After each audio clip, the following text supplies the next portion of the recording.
He quedado gratamente sorprendido con la elección del nuevo pontífice, sin contar con que sea medio peruano y que en más de una ocasión estuve con él en el mismo sitio.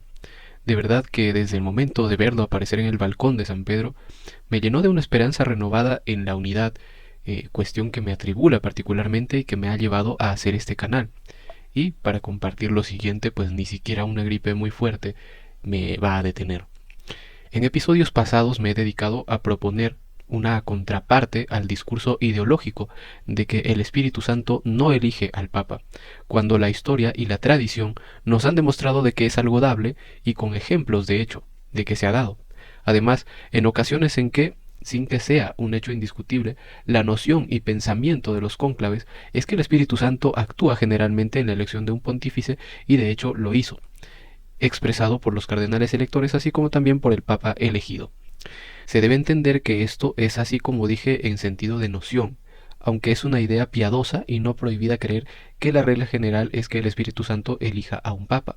Lo que sí está fuera de discusión es que es un modo que existe y que siempre termina siendo posible, no pudiendo afirmarlo de hecho en una ocasión particular, a no ser que el magisterio lo declare tal, o se puedan observar características indicadas por el magisterio mismo y la tradición.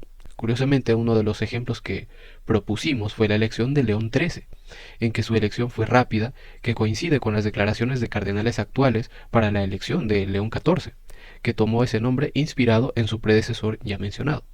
El cardenal Prevost alcanzó los 2/3 de los votos rápidamente, requisito puesto por la Iglesia desde el Tercer Concilio de Letrán, que como vimos en episodios pasados, no elimina de ninguna manera el método de elección por inspiración, pero que sirve de regla confirmatoria de esta misma regla, como comparte el padre Santiago Martín. Cito: se ha sabido muy poco después de su elección que ha sido votado por todos los cardenales de América, los del norte, los del centro y los del sur, incluidos los conservadores, y que ha sido votado también por cardenales africanos que no son precisamente liberales. Cierro cita. Esto nos recuerda al caso Ratzinger, que en su juventud habló de cómo el Espíritu Santo no dicta, pero sí guía en la libertad de los cardenales para la elección de un papa, que terminó siendo él mismo siendo papa. Según fuentes oficiales, Ratzinger habría alcanzado entre un 62 y un 82% de las votaciones.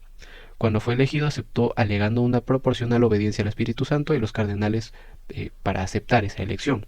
Y más adelante habló de que Dios mismo lo había elegido para el cargo. Curiosamente, el Papa León XIV pronunció palabras similares en su primera homilía hace unos días. Abro cita: Dios me ha llamado a través del voto de ustedes a suceder al primero de los apóstoles, para que con su ayuda sea su fiel administrador en favor de todo el cuerpo místico de la Iglesia. Cierro cita. La elección de Prevost, igualmente al caso Ratzinger y según testimonian entre los mismos cardenales, abro cita, eran 133 cardenales electores y para ser elegido tenía que llegar a los 89 votos. Pero él ha pasado y sobrepasado. Nunca sabremos exactamente qué cantidad, pero se calcula que habrá sido por más de 100 votos. Cierro cita. Esta es una cita del cardenal Pedro Barreto, quien también afirmó que el Espíritu Santo iluminó a los electores. Asimismo, el cardenal Luis José Rueda dijo, abro cita, estamos felices, el Espíritu Santo nos ha guiado, cierro cita. Más sorprendente sería la declaración del ex prefecto del Dicasterio para la Doctrina de la Fe y teólogo dogmático Gerhard Müller, quien, representante del ala conservadora, terminación que él mismo detestó para afirmarse más bien como ortodoxo, y que, a diferencia de sus similares como Sarah Burke, que se limitaron a agradecer y ofrecer oraciones de apoyo al nuevo Papa, pues el alemán dijo tajantemente, abro cita, Dios se sirvió con misericordia de la conciencia y la competencia del Sagrado Colegio de Cardenales de la Iglesia Romana para elegir él mismo al sucesor de Pedro, cierro cita. No afirmamos aquí que esto definitivamente ha sucedido porque Müller lo diga, pero como vemos, la idea de que puede haber pasado y que, dicho sea de paso, todo también apunta a que sí, no es menos católica que la que propone el negacionismo absoluto y antitradicional en este respecto. Ahora pasamos a otro aspecto que sí es a todas luces un hecho infalible y es la legitimidad del pontificado de León XIV. Pocos días antes del cónclave, el filósofo Joseph Maria Seifert, por alguna extraña razón, se tomó muy en serio las acusaciones del ex arzobispo, ahora cismático y herético, Carlo María Viganò, quien acusaba de herejía al Papa Francisco, dado como un hecho zanjado la postura teológica de sostener que de ser así, éste habría perdido el cargo y que en tal caso las elecciones cardenalicias de su mano no serían válidas tampoco. De aquí que la elección de un papa por parte de este colegio cardenalicio no podría traer sino un antipapa, según él, pues, ¿no? Seifert asume como un hecho que los cardenales durante una sede vacante tienen la autoridad para declarar a un papa herético, cosa que es absurda, ya que el único que podría hacerlo es un nuevo papa.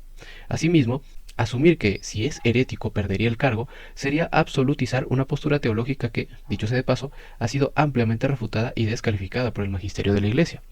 Ahora podemos apelar a teólogos, Preconcilio Vaticano II, al que Vígano acusa, para demostrar este punto, y lo mejor de esto es que tales teólogos atacaron señalamientos idénticos a los de Vígano en su propio tiempo. El ejemplo que traemos se remonta alrededor de 1889, cuando hubo un debate que se centró en la legitimidad de las elecciones papales dentro de la Iglesia Católica. Richard Liddell, un anglicano de la alta Iglesia, ¿no?, y crítico acérrimo del catolicismo, argumentó que más de 100 papas reconocidos como legítimos por la Iglesia fueron en realidad falsos, citando irregularidades como simonía, herejía pre o post elección y elecciones dudosas o manifiestamente ilícitas. Sostenía que la sucesión legítima de papas terminó en el siglo XVI con la muerte de Clemente VII en 1534, debido a la falta de cardenales legítimos nombrados por un nuevo papa. La contraparte romana, el padre Smith Richardson, defendió la doctrina católica de la aceptación universal y pacífica. En la cita que tomamos, el doctor Liddell pretende poner como ejemplo supuestamente de un papa inválido al conocidísimo papa Borgia, Alejandro VI. Para que se vea con más claridad el asunto, vamos a reemplazar el apellido de Liddell por Vígano, el nombre del papa Alejandro VI por Francisco e Inglaterra por el mundo. Así también soborno y simonía canónica, de lo que se acusaba a Alejandro, por conspiración y fraude, que es lo que le imputa Vígano al Papa Francisco. Abro cita. El ex arzobispo Vígano difama a los muertos de una manera que no se atrevería a difamar a hombres vivos protegidos por las leyes del mundo. Toda su posición depende de la veracidad de las siguientes proposiciones. Es absolutamente cierto, sin la menor sombra de duda, que Francisco fue elegido mediante conspiración y fraude. Es absolutamente cierto que un papa elegido de esta manera nunca podría, bajo ninguna circunstancia, convertirse en obispo legítimo de Roma, incluso si su elección fuera aceptada sin cuestionamiento por el mundo católico. Es absolutamente cierto que los cardenales nombrados por un papa legítimo no pueden ser cardenales legítimos, incluso si este papa considerado legítimo por el mundo católico, pues fuera tal. Es absolutamente cierto que cardenales ilegítimos, incluso si son considerados verdaderos y legítimos cardenales por el mundo católico, no pueden elegir a un obispo legítimo de Roma. Ninguna de estas afirmaciones es aceptada por ningún católico con el menor conocimiento de derecho canónico. No existe prueba histórica de que Francisco fue elegido por conspiración y fraude, y los testigos presentados para probarlo están sesgados e indignos de crédito. Todos los canonistas católicos sostienen que la recepción universal de una elección papal validaría cualquier irregularidad técnica, y esto según la teología católica. Deriva de la naturaleza esencial de la elección eclesiástica y de la posición ocupada por el obispo de Roma, a saber, la cabeza visible de la iglesia militante en la tierra. Un falso papa, inválido por cualquier razón, por ejemplo, falta de bautismo, locura, herejía, etc., si se le cree universalmente como el verdadero obispo de Roma y el impedimento es secreto, posee, según los canonistas, un titulus coloratus, o sea, título aparente, y esto sería suficiente para validar su nombramiento de cardenales. Incluso en la suposición prácticamente imposible de un colegio de cardenales ilegítimos, si se les cree generalmente como verdaderos cardenales, poseerían un titulus coloratus más que suficiente para elegir a un papa legítimo. Cierro cita. Ahora pasamos a explicar lo mencionado. ¿Qué es la doctrina católica de aceptación universal y pacífica de un papa? Esto lo tocamos de manera muy puntual en el video anterior. Esta doctrina sostiene que, en el caso de que todos los obispos legítimos de la Santa Iglesia Católica reconocieran a una persona como papa, esta persona sería ciertamente el papa. De ello se deduce que es imposible que todos los obispos reconozcan universalmente a un antipapa como el verdadero papa. Numerosos teólogos han sostenido esta doctrina y lo han mencionado, en todo caso, como un hecho dogmático, ¿no? Pío IX enseñaba que los fieles no podían adherirse a las opiniones contrarias a las conclusiones teológicas, incluso no dogmáticas, que fueran consideradas en la Iglesia como verdades ciertas. La enseñanza de la aceptación universal pacífica de todos los obispos, que prueba la legitimidad del pontífice romano, no es por tanto discutible. El cardenal Jornet, prolífico dogmático preconciliar, enseñaba, abro cita, la aceptación pacífica de la Iglesia Universal, uniéndose actualmente a tal elegido como al jefe al que se somete, es un hecho en el que la Iglesia compromete su destino. Es, por lo tanto, un acto de por sí infalible y es inmediatamente reconocible como tal. Cierro cita. Asimismo, el cardenal Villot, abro cita, a partir del momento en el que el Papa es aceptado por la Iglesia y unido a ella como la cabeza lo está el cuerpo, no es más permitido dudar de un eventual vicio de elección o de una eventual ausencia de cualquier condición necesaria para la legitimidad, porque la adhesión de la Iglesia mencionada cura en la raíz cualquier falta de elección y prueba infaliblemente la existencia de todas las condiciones requeridas. Cierro cita. Y esto no solo en figuras tradicionales de la jerarquía autorizada de la Iglesia próxima al Papa, sino incluso santos como San Alfonso María de Ligorio. Abro cita. Poco importa que en siglos pasados algún pontífice haya sido elegido de manera ilegítima o haya tomado posesión del pontificado por fraude. Basta con que haya sido aceptado después como papa por toda la Iglesia, pues por este hecho se ha convertido en el verdadero pontífice. Cierro cita. Como vimos en el video pasado, esto fue transmitido magisterialmente a través de la Congregación para la Doctrina de la Fe en su nota doctrinal de 1998, en que se afirmaba que deben considerarse definitivas la legitimidad de la elección de los soberanos pontífices. Para dar mayor extensión y claridad recurrimos a la Enciclopedia Católica de 1909, pero cambiaremos el nombre del entonces pontífice Pío X, San Pío X, al del actual León XIV. Abro cita. Las siguientes cuestiones implican hechos dogmáticos en un sentido amplio. León XIV, por ejemplo, es verdaderamente y realmente pontífice romano, debidamente elegido y reconocido por la Iglesia Universal. Esto está ligado al dogma, pues es dogma de fe que todo pontífice debidamente elegido y reconocido por la Iglesia Universal es sucesor de Pedro. Cierro cita. Hacemos el mismo ejercicio con el reverendo padre Sylvester Berry. Abro cita. ¿Fue Francisco un papa legítimo? ¿Fue válida la elección de León XIV? Tales cuestiones deben resolverse con certeza antes de que los decretos emitidos por un concilio o un papa puedan aceptarse como infaliblemente verdaderos u obligatorios para toda la Iglesia. Cierro cita. Imagínense el hecho de que el actual pontífice dogmatizara, por ejemplo, la corredención de la Virgen María. Esto sería una verdad sabida infalible desde ese momento y quien lo negara caería en herejía.